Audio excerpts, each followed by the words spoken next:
اچھا سر، اگر میں یہ کہتا ہوں دعا میں کہ اے اللہ میرے اعمال اس قابل نہیں کہ میں تیرے سامنے بطور وسیلہ پیش کر سکوں، میرے پاس ایک نسبت ہے کہ میں تیرے نبی کا امتی ہوں، اگر یہ نسبت پیش کر کے میں اللہ سے حاجت پیش کرتا ہوں تو پھر یہ کیسے مسئلہ استعانت کے احرام ہوا یا کیسے شرک ہوا؟ نہیں، استعانت اور شرک نہیں ہے یہ، اس کو تو ہم کوئی شرک نہیں کہتے.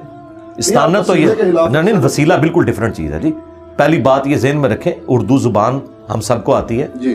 ایک بندہ کہتا ہے یا علی مدد، جی وہ تو ڈائریکٹ حضرت علی کو پکار رہا ہے. اور ایک بندہ کہتا ہے کہ اے اللہ حضرت علی تیرے مقبول بندے تھے، جو تو حضرت علی سے محبت رکھتا ہے اس محبت کا وسیلہ میں تجھے پیش کرتا ہوں جی. میرا فلاں کام کر دے. تو اس کو کون غلط کہتا ہے؟ جی ٹھیک. یہ تو اللہ کی صفت ہے. آپ یہ بھی کہیں کہ اے اللہ جو تجھے تیرے نبی سے، ان کے اہل البیت سے، ان کے صحابہ سے محبت ہے، یہ اللہ کی صفت ہے محبت کرنا، اس تیری صفت کا وسیلہ میں تجھے پیش کرتا ہوں تو آپ کریں. قرآن میں آیا وَلِلَّهِ الْأَسْمَاءُ الْحُسْنَى فَادْعُوهُ بِهَا، اللہ کے لیے اچھے نام ہیں، اس کے ناموں کے ذریعے. تو یہ اللہ کی ایک صفت ہے کہ وہ اپنے پیغمبروں سے محبت کرتا ہے، ان کے اہل البیت سے محبت کرتا ہے. لیکن ان ہستیوں کو آپ نہ پکاریں، وہ ایاک نعبد و ایاک نستعین کی وائلیشن ہے. ظاہری مدد تو آپ کسی سے بھی لے سکتے ہیں. یہ لوگ کہتے ہیں جی حضور نے مولا علی کو مدد کے لیے پکارا تھا. بھائی مولا علی زندہ تھے تو انہی کو پکارنا تھا. ہونا تو چاہیے تھا حضور امیر حمزہ کو قبر سے نکالتے، زندہ کر کے تو ساتھ لے کے آتے خیبر کے موقع پہ، پھر ہم آپ کی بات مانتے. کیونکہ آرمی چیف تو امیر حمزہ تھے، حضرت علی تو بعد میں آیا نا مین سٹریم کے اندر. پہلے بھی ٹاپ میں تو تھے لیکن مین ٹاپ کے اوپر امیر حمزہ تھے. آرمی چیف تو وہ تھے نا بدر میں بھی احد میں بھی. تو حضور ان کو قبر سے نکال کے کیوں نہیں لیا؟ اس لیے کہ جو دنیا سے چلا گیا. تو مولا علی آج دنیا میں موجود ہوں تو ہم اپنے مسائل کا حل انہی سے جا کے دعائیں کروائیں گے.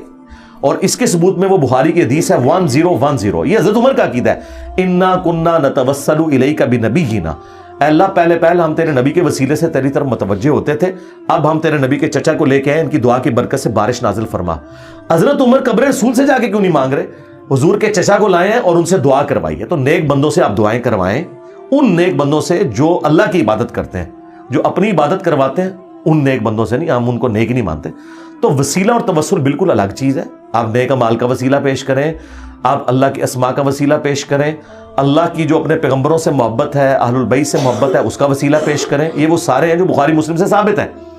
لیکن ونس آپ کسی بابے کو ڈائریکٹ پکاریں گے اور پھر آپ کہیں گے نہیں میں جو اس کو پکار رہا ہوں اس کا مطلب یہ ہے کہ اے اللہ فلاں بابے کو میری خبر کر دے، وہ قبر میں بیٹھ کے میرے لیے دعا کرے گا اور تو دعا قبول. یار اتنی لمبی ایکویشن کہیں قرآن حدیث میں لکھی ہوئی ہے. قرآن میں انبیاء کی دعائیں رپورٹ ہوئی ہیں، کوئی ایک دعا بتائیں.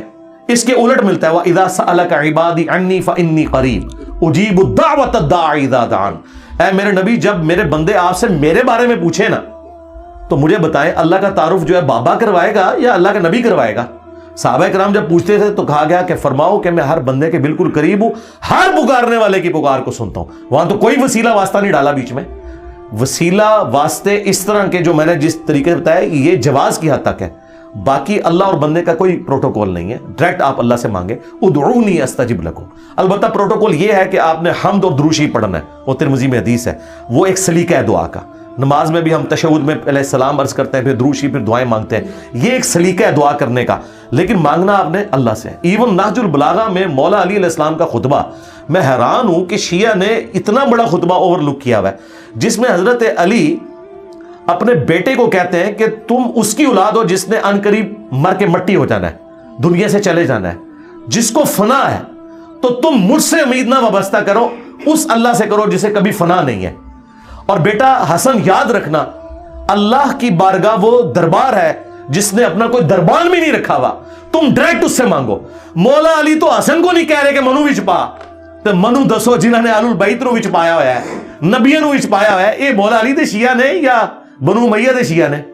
مولا علی تو حسن کو کہہ رہے کہ منو نہ وچ پائی میں تو مر جانا ہی. او زندہ ہی وہ دے کول منگی اور اس کا کوئی دربان بھی نہیں کہ اس نے کوئی پہرے دار مقرر کیا ہے کہ اجازت لے کے اینو وچ پاؤ گے تو سنے گا، ویسے نہیں سنے گا. انہیں کا کوئی پروٹوکول نہیں، ڈائریکٹ اللہ سے مانگ. اہل البیت کی جتنی دعائیں شیعہ کے ہاں ملتی ہیں یا قرآن میں جو انبیاء کی دعائیں ہیں یا اہل سنت کے ہاں نبی الاسلام کی دعائیں ہیں، کسی میں کوئی واسطے وسیلے نہیں ہیں. یہ سب فراڈ بنایا ہوا ہے انہوں نے. ٹھیک ہو گیا. اچھا سر، آپ نہیں سمجھتے کہ اگر آپ کی تھوڑی سی زبان میٹھی ہو تو تمام مکاتب فکر کے علماء میں سے کچھ نہ کچھ آپ کے ساتھ کوئی معاملات طے ہو جائیں، کوئی نہ کوئی بہتر؟ نہیں ہو سکتے، بالکل نہیں ہو سکتے. اس کی وجہ یہ ہے